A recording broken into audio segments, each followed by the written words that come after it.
Punta naman tayo sa Group F ng tournament. Ang grupo na ito ang masasabi kong isa sa mga consider na group of death dahil ang bibigat ng mga teams na kasama dito. Nandito ang isa sa mga European powerhouse na Netherlands, ang Asian powerhouse naman na Japan, ang pagbabalik ng dating football powerhouse na Sweden, at ang African side na Tunisia. Kung titingnan, isa ang grupo na ito sa mahirap hulaan kung sinong aabante dahil halos lahat talaga may palag sa bawat isa.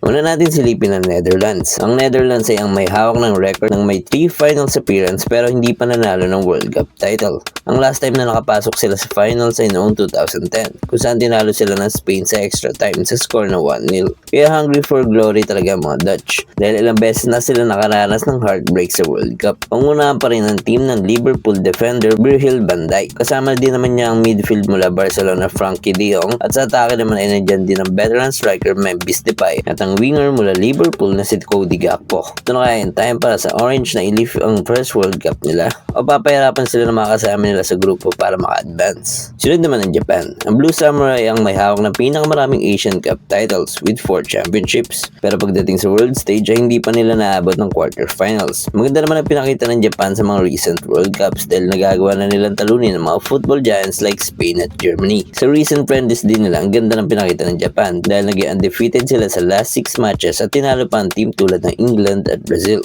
May mga bigating players din ng Japan na naglalaro sa top 5 league. Nandiyan ang goalkeeper na naglalaro sa Serie A na si Zion Suzuki. Makakasama niya din ang Ajax defender na si Ko Itakura. Sa midfield at opensa naman ay asahan nila ang creativity ni Takefusa Kubo ng Real Sociedad at Ayase Ueda ng Feyenoord at Koki Ogawa. Kahit wala mga players tulad nila Minamino at Mitoma, I think solid pa din ang squad ng Japan. Panahon na kaya ng Japan para magkaroon ng deep run sa World Cup? Next naman ang Sweden. Isa ang Sweden sa mga fallen giant din ng football. Ang best finish ng team ay noong 1958 kung saan natalo sila at home ng 17-year-old Pele at Brazil. Nagkaroon din sila ng magandang run noong 1994 sa US kung saan tinapos nila ang campaign with third place finish. Pero after nun ay may mga pagkakataon na hindi nakapag-qualify ang team sa World Cup. Ang last time nakita ng Sweden ay noong 2018 kung saan nakaabot sila hanggang quarterfinals. Kaya sa kanila pagbabalik sa World Cup, sigurado may ibubuga pa din ang Sweden sa tournament na ito. Isa naman sa mga players na dapat abangan ay ang kanilang star striker na si Alexander Isak ng Liverpool na siyang main weapon ng koponan pagdating sa goal scoring. Makakasama din ni Isak ang current Premier League champion mula Arsenal na si Victor Gyökeres. At sa depensa naman ay nandiyan ang captain Victor Lindelof. In summary, hindi man favorites ang Sweden to top the group, malaki pa din ang chance nila kontra sa Japan at Netherlands, lalo na sa attacking weapons na meron sila. Pero tingnan na lang din natin kung ma-overpower nila ang bansa mula Africa na Tunisia. Ito na ang pangatlong sunod na World Cup campaign ng Tunisia. Pero in history ay hindi pa nakalagpas sa group stage ang team, lalo na ngayon dahil sa bigat ng mga kalaban sa Group F, sigurado mahirapan sila makakuha ng puntos laban sa Netherlands, Japan at maging sa Sweden. Bilang isa sa mga underdogs ng grupo, kailangan nila maglaro ng perpekto sa bawat laban kung gusto nila magkaroon ng chance na makalusot sa susunod na stage. Panguna naman ang team ng captain Elias Gray na naglalaro sa Frankfurt. Makakasama din naman niya sina Montasar Talbi ng FC Lorient at Dylan Braun para pangunahan ang depensa. At sa atake naman ay mamanduan ni Hannibal Mejbri ng Burnley. Hindi man ganun kabigat ang mga pangalan na nasa Tunisia in paper, hindi pa rin basta-basta ang team na ito. Ito na kaya yung time na magpasiklab ang Tunisia sa World Cup. At ayun, ang group D ng tournament. Makukonsidera talaga ang grupo ng isa sa mga group of death ng World Cup dahil halos every team ay may palag sa bawat isa. Pero in my prediction, Netherlands pa din ang magtatap sa group dahil na din sa quality at experience ng players na meron sila. Pero abangan pa din natin ang Japan dito dahil possible ulit silang gumulat sa World Cup na ito.